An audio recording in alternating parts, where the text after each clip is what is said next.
Guys welcome to source point. आज अभी हम लोग डिस्कस करने वाले हैं वीज़ एंड आइज की करंट अफेयर्स जो कि हमारी नवंबर मंथ की चल रही है। तो चलिए, इसमें हमारी काफ़ी टॉपिक कंप्लीट हो चुकी है। पॉलिटी एंड गवर्नेंस हमारी कंप्लीट हो गई, इंटरनेशनल रिलेशंस कंप्लीट हो गया, एंड देन हम लोग यहाँ पे इकॉनमी लेसन देख लिए जो कि हमारी कंप्लीट हो गई है। आज स्टार्ट करते हैं हम लोग इन्वायरमेंट। इन्वायरमेंट में बहुत सारी टॉपिक है, तो यहाँ पर आपका 3-4 पार्ट में इन्वायरमेंट भी कम्प्लीट करा दूँगी। सबसे पहले देखते हैं COP27। COP27 होने वाला है, तो इसलिए इसके बारे में हम लोग देखने वाले हैं। देन क्लाइमेट फाइनेंस के बारे में अगेन ये टॉपिक आई है, तो इसे हम लोग डिस्कस करेंगे। देन एडेप्टेशन गैप रिपोर्ट है 2022 का, इसमें क्या कहा गया है इसे हम लोग देखेंगे। And then methane emission. देखिए, मीथेन इमिशन आज के डेट में एक कॉज ऑफ कंसर्न है, काफ़ी सीरियस कंसर्न इसे देखा जा रहा है, तो इसलिए मीथेन इमिशन के बारे में हम लोग यहाँ पे डिस्कस करेंगे। फाइन, तो सबसे पहले स्टार्ट करते हैं हम लोग अपने फर्स्ट आर्टिकल के साथ, जो कि है 27 कॉन्फ्रेंस ऑफ पार्टी COP27। तो 27 जो कॉन्फ्रेंस ऑफ पार्टीज़ है United nation framework convention on climate change की, ये जो होने वाली है ये होगा आपका शर्म एल शेख जो कि इजिप्ट में है। ठीक है, तो ये अभी जैसे नवंबर मंथ की है, तो ये ऑलरेडी ये हो चुका है। ठीक है, तो इसलिए इसके बारे में अभी हम लोग बात करेंगे कि यहाँ पे क्या क्या बातें हुई। तो COP27 की अगर सिग्निफिकेंस देखें तो इसका एम था कि जो भी प्रीवियस सक्सेस है या फिर जो भी यहाँ पे COP26 में बात की गई थी और जो भी यहाँ पे क्लाइमेट पैक्ट निकल कर आया था ग्लासगो का, तो उसके संदर्भ में हम लोग यहाँ पे बात कर रहे थे। देखिए, 26 सेशन जो हुआ था COP का वो ग्लासगो में हुआ था 2021 में। ठीक है, तो अब 2022 का ये देखा जा रहा था कहाँ हुआ है, ये हमारा इजिप्ट में हुआ है। फाइन, तो सबसे पहले देखते हैं कि अब ये COP27 जो हुआ इसमें क्या क्या टारगेट यहाँ पे सेट किया गया। सबसे पहले कहा जा रहा है एडॉप्टिंग ट्रांसफॉर्मेटिव एडेप्टेशन एजेंडा। ठीक है, शिफ्ट करना है प्लेजिंग टू इम्प्लीमेंटेशन। बहुत कसम खा चुके हैं हम लोग कि हमें ये करना है, वो करना है, ये करना है। बहुत सारे स्कीम्स भी आपको हमारे देश में देखने को मिलेगा, बट अब टाइम है इम्प्लीमेंटेशन पे। तो मेनली फोकस किया जाएगा इस बार हमें इम्प्लीमेंटेशन पे। साथ ही एक्शन है कि जो सपोर्ट है, यानी जिस तरीके का लॉस हो रहा है हमारे क्लाइमेट में, जो डैमेज निकल कर आ रही है हमारे क्लाइमेट में, तो इन्वायरमेंट में, ह्यूमन बीइंग में, तो उन सारी चीज़ों को अब हम लोग को रिकवर करना है। साथ ही यहाँ पे प्रोवाइड करना है, मोबिलाइज करना है और डिलीवर करना है जो भी क्लाइमेट फाइनेंस है, और ये सारा काम करना है डेवलपिंग कंट्रीज़ के लिए। देन यहाँ पे जो बैक स्लाइडिंग है उसको अवॉइड करना है, और साथ ही साथ हम लोग यहाँ पे एक मैनेज्ड और यहाँ पे जस्ट ट्रांजिशन जो लो इमिशन के ऊपर बेस्ड है उसको हम लोग को इंश्योर करना है और इनकरेज भी करना है कि सबसे पहले हम लोग इमिशन पे फोकस करें, क्योंकि कार्बन इमिशन हो गया, मीथेन इमिशन हो गया, ये सारी चीज़ जो है ये आज के डेट में एक बिग कॉज ऑफ कंसर्न है, तो इसके बारे में हम लोग बात करेंगे। राइट, तो ये सारे यहाँ पे टारगेट सेट किए गए हैं। अब देख लेते हैं कि जो COP यहाँ पे मीटिंग हुई है तो इससे क्या क्या आउटकम्स निकल कर आए। देखिए, ये सारी जो टॉपिक्स होती है ना, ये एक जनरल अवेयरनेस के लिए होता है कि आपको पता होना चाहिए कि क्या क्या टारगेट सेट हुआ और इसके आउटकम्स क्या है और ये कहाँ पे आपका हेल्ड हुआ। ओके, बाकी इससे ज़्यादा आप जो है इन्फॉर्मेशन फेच आउट नहीं कर सकते हो। तो अगर हम लोग देखिए क्लाइमेट टारगेट्स को लेकर क्या बातें हुई हैं, तो एक हम लोग यहाँ पे टारगेट देख लेते हैं कि क्या, हाँ, यहाँ पे क्या क्या बातें हुई है। तो यहाँ पे कंट्रीज़ को कहा गया है कि आप अपने जो टारगेट है, इट मीन्स कि आप जानते हो कि सस्टेनेबल डेवलपमेंट गोल को जो अचीव करने का टारगेट है वो 2030 तक है, तो इसे यहाँ पे स्ट्रेंथन करना होगा और भी ज़्यादा मजबूत कीजिए, जिससे कि हम लोग 2023 के एंड तक, इस ईयर के एंड तक बहुत ही अच्छी अचीवमेंट कर सके।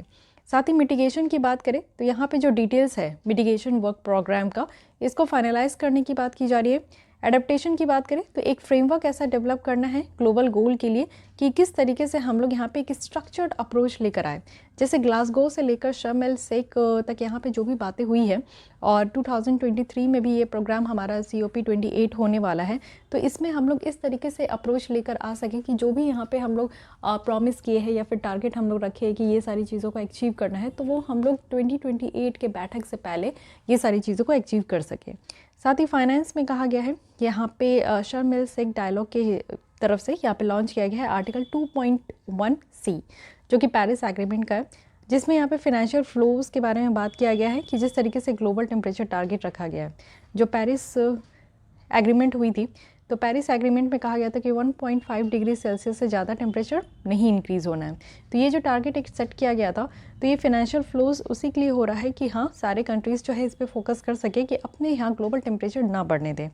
साथ ही लॉस एंड डैमेज के बारे में बात करें तो अलग से यहाँ पे एक न्यू फंडिंग अरेंजमेंट इस्टेब्लिश की गई है, बेसिकली यहाँ पे डेवलपिंग कंट्रीज़ के लिए, क्योंकि ज़्यादा से ज़्यादा जो ज़रूरत होता है वो डेवलपिंग कंट्रीज़ को होता है।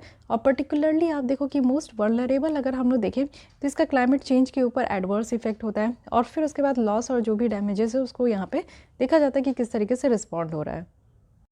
फाइन।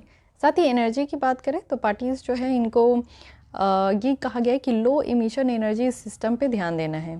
फिनेंशियल सिस्टम रिफॉर्म की बात करें तो ऑब्वियस है कि यहाँ पे मल्टीलैटरल डेवलपमेंट बैंक्स है, इंटरनेशनल फाइनेंशियल इंस्टीट्यूशन है, जिनको यहाँ पे इंकरेज किया गया है कि आप अपने ऑपरेशनल जो मॉडल है, चैनल है, इंस्ट्रूमेंट है, उसको रिफॉर्म में लेकर आइए। इट मीन्स कि उसमें कुछ ना कुछ रिफॉर्म्स करने की ज़रूरत है। जस्ट ट्रांजिशन की बात करें तो एक वर्क प्रोग्राम है जो कि यहाँ पे लॉन्च किया गया है, जिसमें कि high level ministerial round tables यहाँ पे किया गया है, और इसका जो आप देखो कि पहली बार जब इसकी मीटिंग होगी वो COP28 में ही होगी। ओके।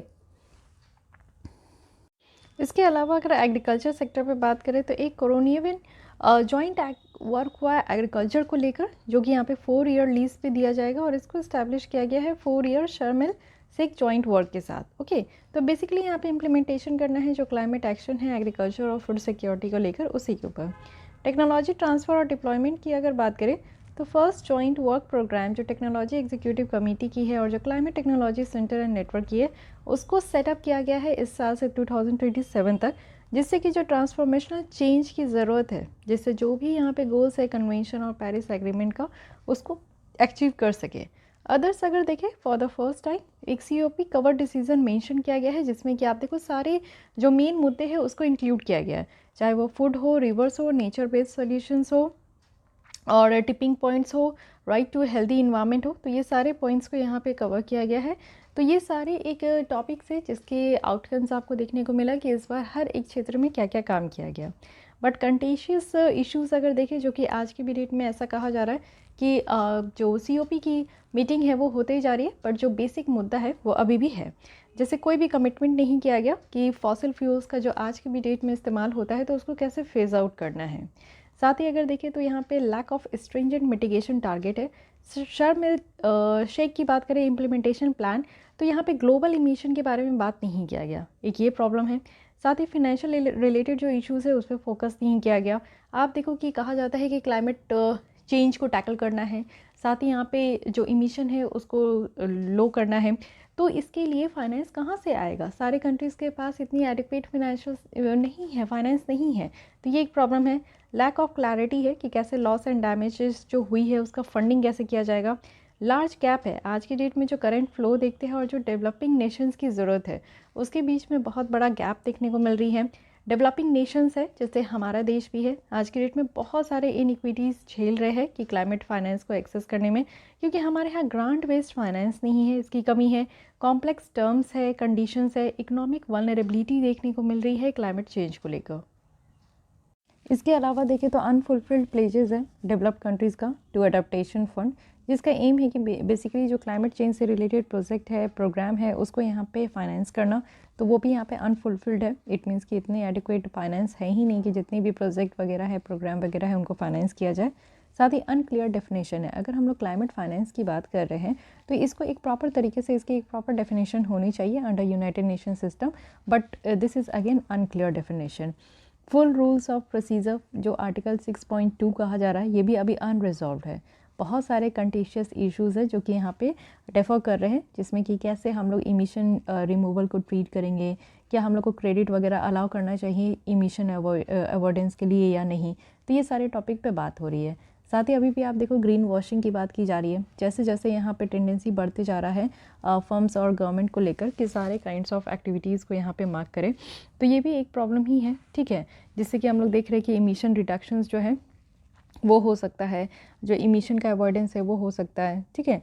साथ ही आप देखो फॉसिल फ्यूल्स लॉबिंग है, फॉसिल फ्यूल्स के बारे में कोई बात नहीं करता। ये एक बिग कॉज ऑफ कंसर्न है कि आज के भी डेट में आप देखो कि हम लोग कहते हैं कि इमिशन लो करना है, बट इमिशन लो जो होगा वो कैसे होगा, तो हम लोग को फॉसिल फ्यूल्स जो है उसको यहाँ पे उसके इस्तेमाल को यहाँ पे फेस आउट करना होगा, पूरी तरीके से ख़त्म करना होगा, तभी हम लोग कह सकते हैं कि इमिशन पे हम लोग काबू ले पा रहे हैं।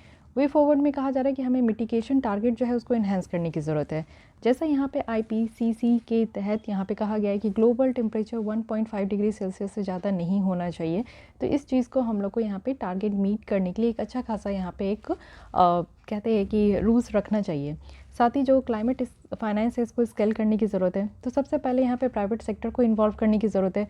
साथ ही जो मल्टीलैटरल फाइनेंस इंस्टीट्यूशन है उसको यहाँ पे इंक्लूड करने की ज़रूरत है, जिससे कि यहाँ पे क्लाइमेट फाइनेंस हो सके। साथ ही जस्ट एनर्जी ट्रांजिशन पार्टनर जो है जेट्स कहते हैं, इसको प्रमोट करने की ज़रूरत है। और जो क्लियर सोर्स और कमिटमेंट है उसको इस्टेब्लिश करने की ज़रूरत है, जिससे कि हम लोग जितनी भी लॉस एंड डैमेजेस हो रहे हैं उनको फंडिंग कर सके। यहाँ पे जो क्लियर डेफिनेशन है क्लाइमेट फाइनेंस का, इसको यहाँ पे हम लोग को जो फाइनेंस गैप है डेवलपिंग कंट्रीज़ को लेकर, इसके बीच में जो गैप है इसको हम लोग को फुलफ़िल करना होगा। और एक स्टैंडर्ड सेट करने की ज़रूरत है, जिससे कि इमिशन रिडक्शन हम लोग कर सके और यहाँ पे ग्रीन वॉशिंग का जो इंस्टेंस है वो भी यहाँ पे कम हो सके। ओके, सो ये सारे यहाँ पे बातें की जा रही है कि और कहाँ कहाँ फोकस करने की ज़रूरत है। अब यहाँ पे देख लेते हैं ब्रेक थ्रू एजेंडा है कि प्रायोरिटी सेट करने का। तो सबसे पहले अगर हम लोग देखें सिग्नेटरीज है हम लोग ब्रेक थ्रू एजेंडा, तो इसमें हम लोग देखिए कि हम लोग इसके मेंबर भी हैं, फाइन। और ब्रेक थ्रू एजेंडा को लॉन्च किया गया था यहाँ पे COP 6 में 26 में। So this is again important for your prelims point of view कि जो COP यहाँ पे 26 है उसमें ब्रेक थ्रू एजेंडा यहाँ पे लॉन्च किया गया था। और बेसिकली आप देखो यहाँ पे 45 वर्ल्ड लीडर है, जिसमें से हम लोग भी इसके सिग्नेटरी है। तो सिग्नेटरी है, हम लोग इसके मेंबर है। So that's why this topic is very important for our exam point of view. Objective इसमें है कि एक फ्रेमवर्क बनाना है कंट्रीज़ के लिए, बिजनेस के लिए, सिविल सोसाइटी के लिए, कि अपने एक्शंस को, जैसे कि हम लोग को कुछ सेक्टर्स में क्या क्या कैसे कैसे काम करना है उसको स्ट्रेंथन कर सके। प्रायोरिटी एक्शन का अगर हम लोग देखें तो इसका एम है कि कैसे डीकार्बनाइजेशन को हम लोग स्पीड अप करें। और प्रायोरिटी एक्शंस आप लोग देख सकते हो उसमें है कि एक कॉमन डेफिनेशन डेवलप करना है कि हाँ, कॉमन डेफिनेशन कहने का मतलब है कि इमिशन लो करने के बारे में हम लोग कह देते हैं कि हमें मीथेन का इमिशन ज़्यादा नहीं करना है, हमें यहाँ पे सल्फर इमिशन पे ध्यान रखना है, कार्बन इमिशन पे ध्यान रखना है। तो इमिशन को कम कैसे करना है इस पे भी यहाँ पे बात किया जाएगा। साथ ही एक डेवलपमेंट किया जाएगा एसेंशियल इंफ्रास्ट्रक्चर प्रोजेक्ट का, infrastructure project which is again very necessary, तो इसके डेवलपमेंट पे हम लोग बात करेंगे। एक कॉमन टारगेट्स यहाँ पे हम लोग को सेट करना होगा। एक ग्लोबल डिमांड होना चाहिए, वो भी ग्रीन इंडस्ट्रियल गुड्स के लिए। साथ ही प्रायोरिटी एक्शंस जो है ये भी यहाँ पे बहुत सारे इनिशिएटिव्स के द्वारा आप देखो कि सपोर्ट किया गया है, जैसे कि फर्स्ट मूवर्स कोलिशंस है, क्लाइमेट इन्वेस्टमेंट फंड्स है, मिशन पॉसिबल पार्टनरशिप है। ओके, तो इस पर भी ध्यान देने की ज़रूरत है। अब यहाँ पे हम लोग देख लेते हैं इससे रिलेटेड न्यूज़ है। सबसे पहले United nation framework convention on climate change के बारे में देखते हैं। देखिए ये अर्थ समिट जो रियो डी जेनेरियो में हुआ था 1992 में, वहाँ से ये निकल कर आया और 1994 में इसको अडॉप्ट भी किया गया। यहाँ पे ये फर्स्ट एवर ग्लोबली ट्रीटी आप देख सकते हो, ग्लोबल ट्रीटी है जिसमें कि क्लाइमेट चेंज को एड्रेस किया गया है।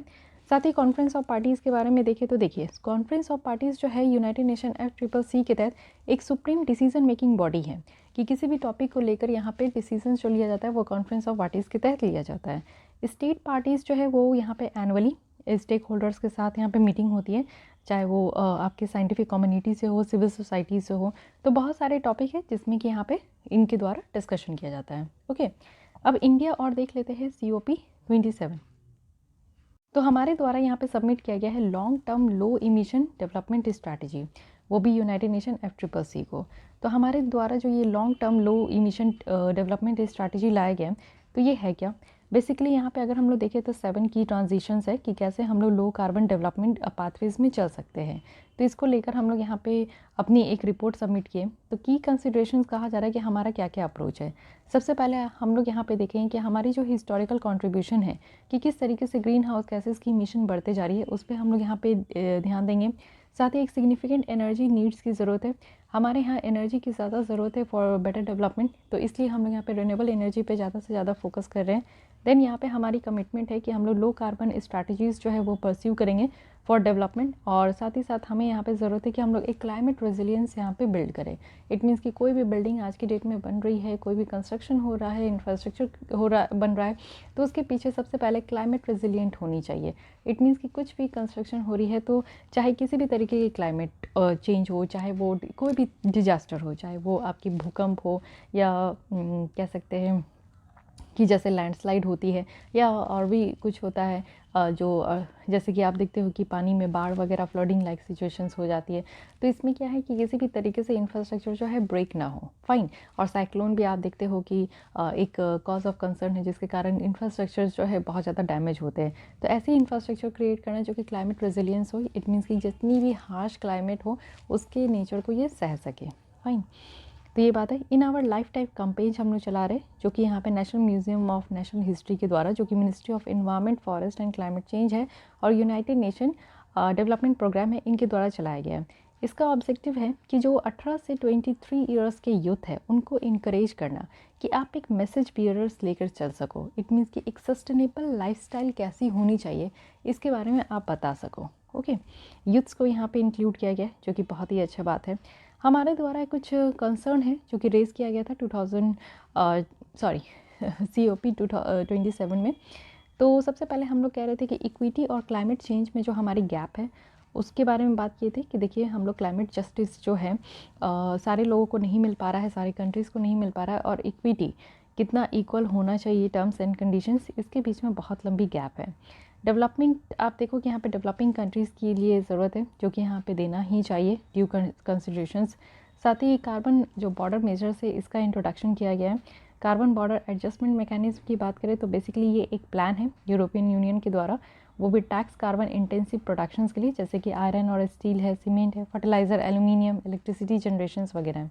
एक्सटेंड करना है जो भी स्कोप है मिटिगेशन का, इट मीन्स कि एग्रीकल्चर को लेकर जो कि कोरोवियन जॉइंट वर्क ऑन एग्रीकल्चर कर रहे हैं, तो इसके ऊपर जो है हम लोग को और भी स्कोप बढ़ानी चाहिए। साथ ही हम लोग को एक सोर्स ऑफ इमिशंस जो है इसका एक आप देखो कि हम लोग को इमिशन कम करना है, तो हमारे यहाँ हमारे देश में कोल का बहुत ज़्यादा यूज़ होता है, ज़्यादा से ज़्यादा ये हार्मफुल है। साथ ही फॉसिल फ्यूल्स का बहुत ज़्यादा इस्तेमाल होता है, तो इसके लिए ऑल्टरनेटिव क्या क्या होना चाहिए उस पर डिस्कशन करना है। यहाँ पे क्लाइमेट फाइनेंस का जो डेफिनेशन नहीं दिया, इससे हम लोग भी बहुत ज़्यादा परेशान हैं। क्लाइमेट फाइनेंस की बहुत ज़्यादा शॉर्टेज है, जिसके ऑफ क्लाइमेट फाइनेंस की बात करें तो देखिए इंडिया को यहाँ पे ज़रूरत होगा tens of trillions of dollars जो कि 2050 तक, जिससे कि यहाँ पे हम लोग लो कार्बन डेवलपमेंट कर सके, फाइन। तो ये चीज़ें आप देख सकते हो। और वैसे भी हम लोग COP 27 में बहुत ही ज़्यादा कसम खाए हैं, प्रॉमिस किए हैं कि हम लोग जो है यहाँ पे अपनी ज़ीरो स्टेटस लेकर आएंगे, नेट ज़ीरो स्टेटस। तो ये जो हम लोग ने प्रॉमिस किया है 2070 तक यहाँ पे नेट ज़ीरो स्टेटस लेकर आने का, इसके पीछे भी हमें बहुत मेहनत करना पड़ेगा। अब वे फॉरवर्ड में कहा जा रहा है कि सबसे पहले हमें मिटिगेशन एफर्ट्स यहाँ पे डेवलप करने की ज़रूरत है, और ये सीखना होगा कि डेवलप कंट्रीज़ ने कैसे किया। साथ ही सस्टेनेबल कंजप्शंस करने की ज़रूरत है, जैसे कि डेवलप कंट्रीज़ जो हैं मेनली वो फोकस करते हैं सस्टेनेबल लाइफस्टाइल और सस्टेनेबल पैटर्न जो कि कंजप्शंस और प्रोडक्शंस का है, तो उस पर भी हमें ही फोकस करना चाहिए, और जो कि हमारे यहाँ पे इन आवर लाइफ कैंपेन्स में हम लोग हाईलाइट भी किए हैं।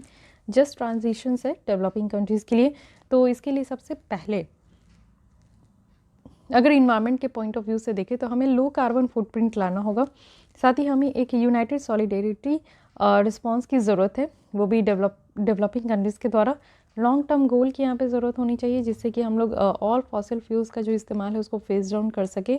साथ ही यहाँ पे इम्प्लीमेंटेशन करने की ज़रूरत है आर्टिकल 2.1C, ठीक है। तो इसको यहाँ पे डिफ़ाइन करो, इम्प्लीमेंट करो डेवलपिंग कंट्रीज़ के लिए, जिससे कि एक्यूरेटली एक्सेस हो सके, यानी कि जो क्लाइमेट फाइनेंस है क्लाइमेट एक्शंस के लिए उसका हम लोग सही तरीके से एक्सेस कर पाए, फाइन। और एक क्लाइमेट फाइनेंस को सेटअप करना बहुत ज़्यादा ज़रूरी है। अब यहाँ पे लॉस एंड डैमेज कहने का क्या मतलब है? देखिए क्लाइमेट चेंज के कारण बहुत ज़्यादा इम्पैक्ट हो रहा है। क्लाइमेट चेंज के कारण हम लोग देख रहे हैं कि जो ग्लेशियर्स है वो पिघलते जा रहे हैं, कंटिन्यूस वो मेल्ट हो रहे हैं। उनके मेल्टिंग से ये हो रहा है कि जो सी लेवल है वो राइज़ हो रहा है। सी लेवल राइज़ होने से क्या हो रहा है कि जो यहाँ पे नियर बाई जितनी भी कोस्टल रीजन में जो कंट्रीज़ हैं उनके तहत पूरी पानी जो है वो फ्लड लाइक सिचुएशन राइज़ हो रही है। तो हर एक तरीके से आप देख सकते हो कि सी लेवल राइज़ हो रहा है, तो जितने भी यहाँ पे ओशन में रहने वाले जो जीव जंतु हैं उनको परेशानी हो रही है, जो यहाँ पे आइस शीट में रहने वाले साथ ही जस्ट ट्रांजिशन की बात करें तो इसमें कहा गया है कि फेयर एंड इंक्लूसिव, यानी कि सबको यहाँ पे कंसर्न करना, यानी कि जितनी भी कंट्रीज़ में रहने वाले लोग हैं, चाहे वो अमीर हो गरीब हो, सबके यहाँ पे हित पे बात करना। नेट ज़ीरो कहने का मतलब है कि ग्रीन हाउस गैस की इमिशन को कट डाउन कर देना, बिल्कुल ही ज़ीरो। ग्रीन वॉश कहने का मतलब है कि यहाँ पे मार्केटिंग कर एक तरीके का प्रैक्टिस है जो मार्केटिंग का है, चाहे वो कंपनी के जैसा, ऑर्गेनाइजेशन के जैसा, कि वो यहाँ पे इन्वायरमेंटली फ्रेंडली हो जब भी यहाँ पे प्रैक्टिस वगैरह किया जाए, ओके।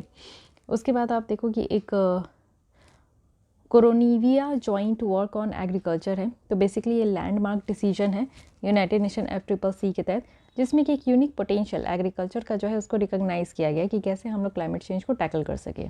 फाइन। उसके बाद आप देखो कि कॉमन बट डिफ्रेंशिएटेड रिस्पॉन्सिबिलिटीज़ है एंड रिस्पेक्टिव कैपेबिलिटीज़ भी है। फाइन। साथ ही कार्बन बजट की बात करें तो ये जो कार्बन बजट है ये maximum amount of cumulative net global anthropogenic यहाँ पे कार्बन डाइऑक्साइड की इमिशन है, जिसको यहाँ पे लिमिट करना ज़रूरी है ग्लोबल वार्मिंग को देखते हुए।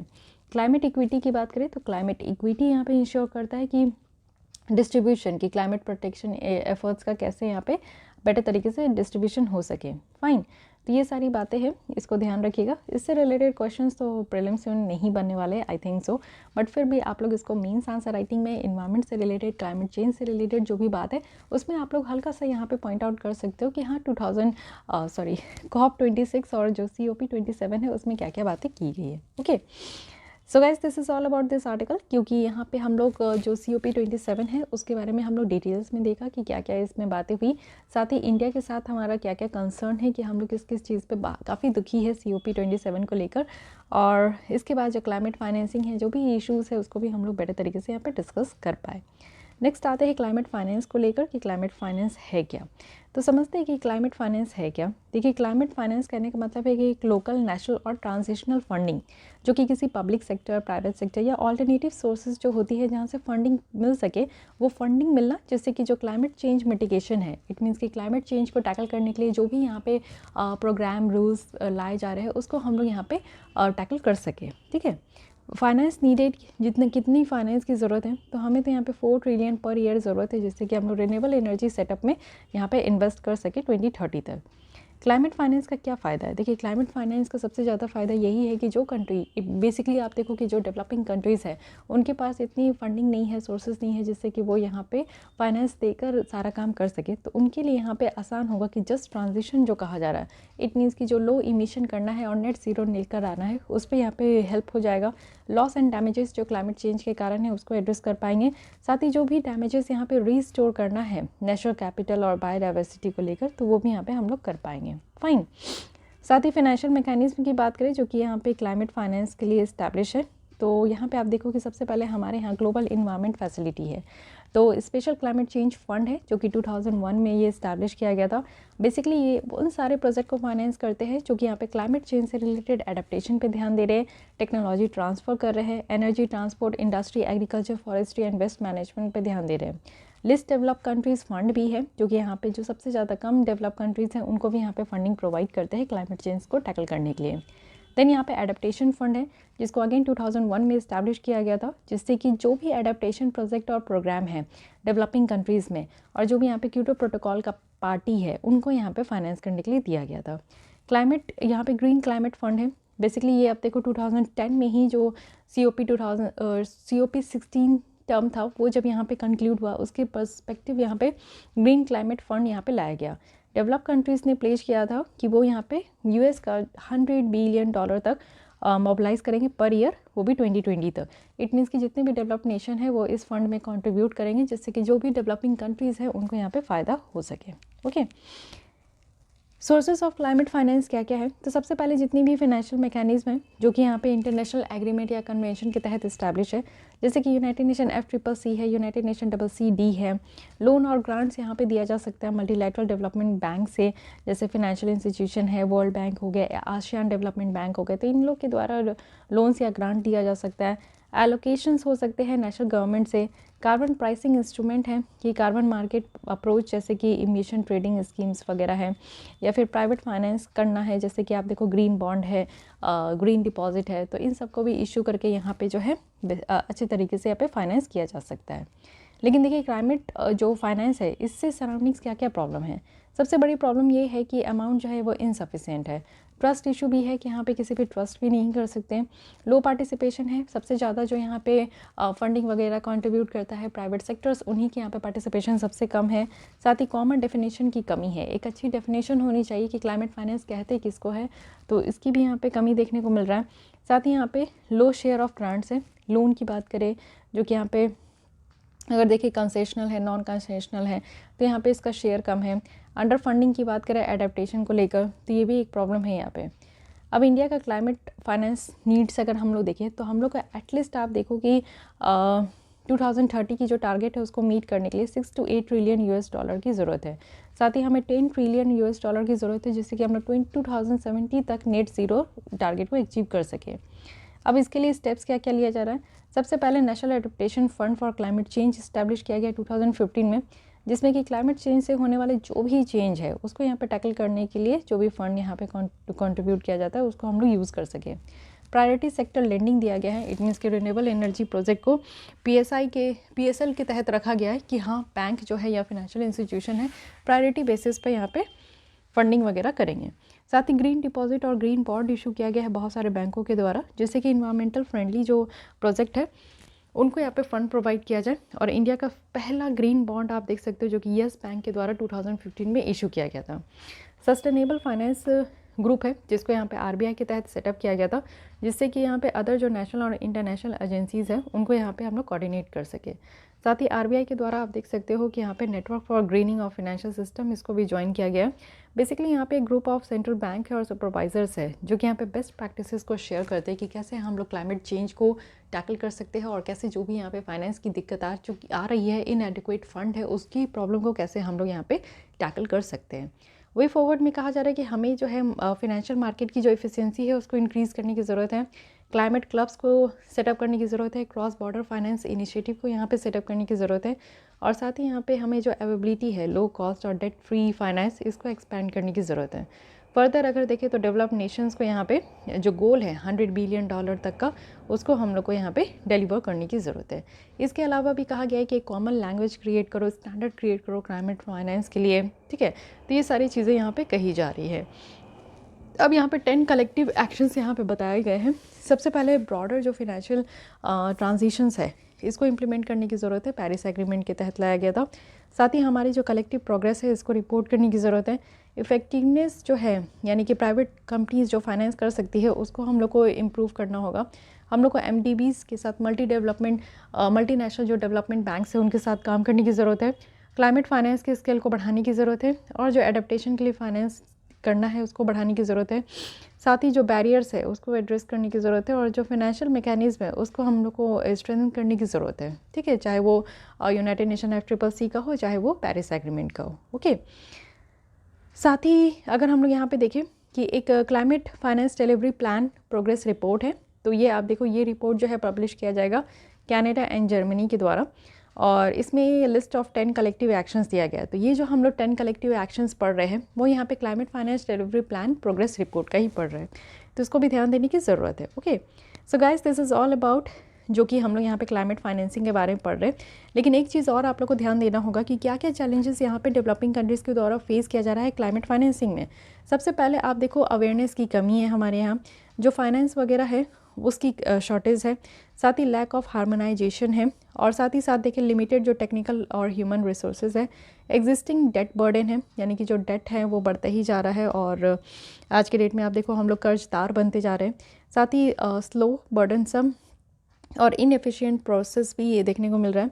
इनएडिक्वेट कंसिडरेशंस है यूनिक क्लाइमेट और फिजिकल वल्नरेबिलिटीज़ का, ओके। तो ये सारी यहाँ पे आप देख सकते हो कि चैलेंजेस है जो कि हमारे डेवलपिंग कंट्रीज़ के द्वारा फेस किया जा रहा है, fine. So guys this is all about this article. और आज ऐसा लग रहा है कि सिर्फ हम लोग climate financing, climate change in सबको ही लेकर पढ़ते रह गए, है कि नहीं। सो चलिए हाफ एन आवर हमारा इसी में गुजरा। So I hope you like this lesson और आपको इससे काफ़ी इन्फॉर्मेशंस भी मिले होंगे जो कि आप डायरेक्टली अपने प्रीलिम्स, मेंस और इंटरव्यू में यूज़ कर सकते हो। सो गाइस आज के लिए बस इतनी, मिलती हूँ कल मैं इसी टाइम पे vision IAS current affairs magazine के साथ। अगर आप लोग को भी डेली बेसिस पे यहाँ पे मैगजीन्स की जो डिस्कशन है उसमें पार्टिसिपेट करना है तो आप लोग हमारे चैनल को सब्सक्राइब करके डेली बेसिस पे आप लोग डेली बेसिस पे यहाँ पे चैनल को सब्सक्राइब करके यहाँ पे लेसन एंजॉय कर सकते हो, ओके। सो मिलती हूँ गाइस कल इसी समय पे। आज के लिए बस इतनी, थैंक यू।